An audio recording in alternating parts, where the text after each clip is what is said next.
विकास दुबे की जिंदगी को समझने के लिए, उसने कैसे 8 पुलिस वालों की हत्या की, इस पूरे घटनाक्रम को जानने के लिए इंडिया टीवी ने अभी गैंगस्टर विकास दुबे की पत्नी ऋचा दुबे से बात की है। और ऋचा दुबे ने बहुत हैरान करने वाली बातें इस इंटरव्यू में बताई हैं। उत्तर प्रदेश और देश में विकास दुबे के बारे में बहुत सारी बातें पता चल रही हैं। अब विकास दुबे की पत्नी ऋचा दुबे के बारे में भी बहुत सारी बातें सुनाई जा रही हैं, इसलिए हमने खुद ऋचा दुबे को ढूंढा। ऋचा दुबे ने कहा कि विकास क्रिमिनल था। विकास ने जिन पुलिस वालों की हत्या की, उन पुलिस वालों के परिवारों से ऋचा दुबे ने माफी मांगी है। ऋचा दुबे की कुछ बातें अभी आपने सुनी है, बहुत सी और बातें, बहुत सी और जानकारियां उन्होंने दी हैं अपने पति की जिंदगी के बारे में। सुनिए आगे।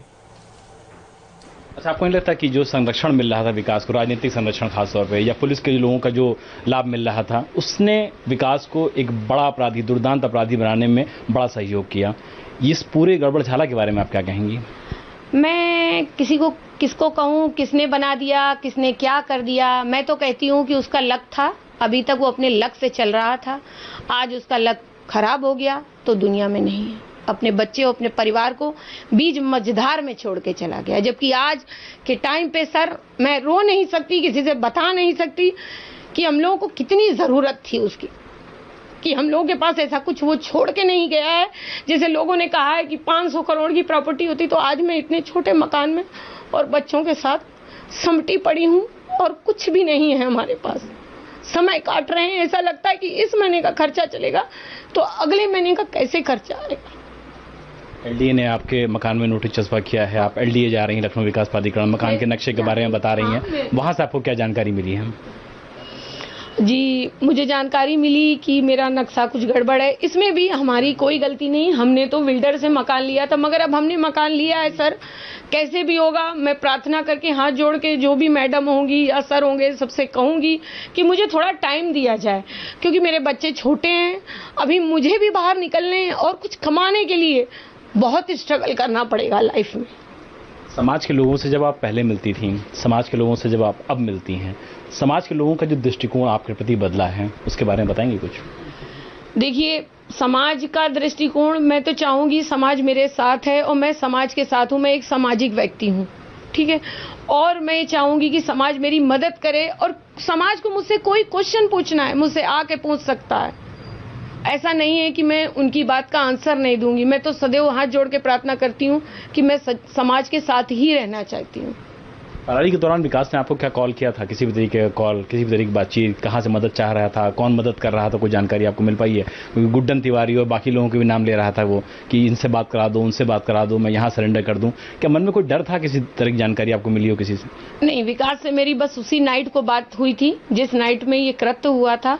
वो भी मुझको एग्जैक्टली नहीं बताया गया कि ये क्या हुआ। मुझे बताया गया कि गाँव में गोलियां चल रही हैं, तुम बच्चों को लेके हट जाओ। और फोन किसने किया था? ये विकास ने ही रात 2 बजे फोन करा था।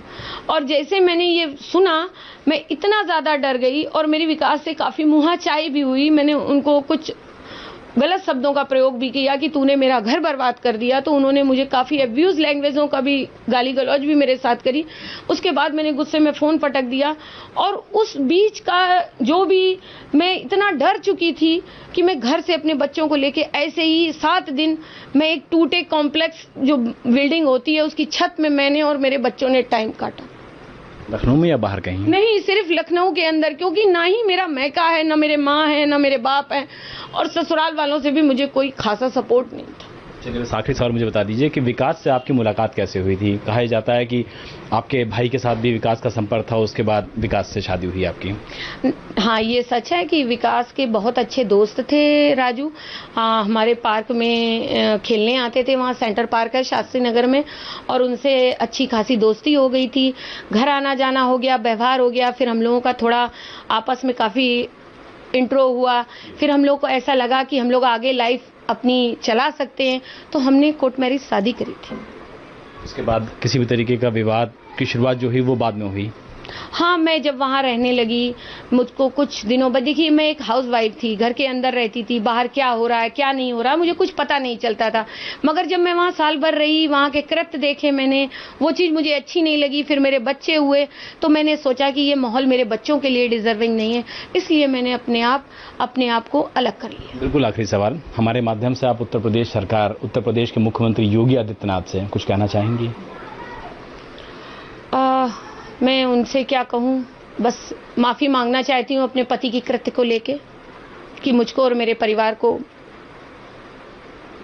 तो ऋचा दुबे को आपने सुना, एक्सक्लूसिव थी इंडिया टीवी पे। उन्होंने साफ तौर पे कहा कि जिस तरीके से विकास दुबे ने पुलिस के लोगों पर हमला किया, वहाँ शहादत हुई, उसको लेकर के वो पूरे परिवार के लोगों से माफ़ी मांगती हैं। सरकार से भी उन्होंने उम्मीद की है कि बच्चों की पढ़ाई को लेकर के ध्यान दिया जाए, लेकिन जिस तरीके से पूरा मामला आया है, निश्चित तौर पर ऋचा दुबे भी इसको लेकर के काफ़ी ज़्यादा गमगीन और परेशान हैं। कैमरामैन मकसूद के साथ विशाल प्रताप सिंह, इंडिया टीवी, लखनऊ।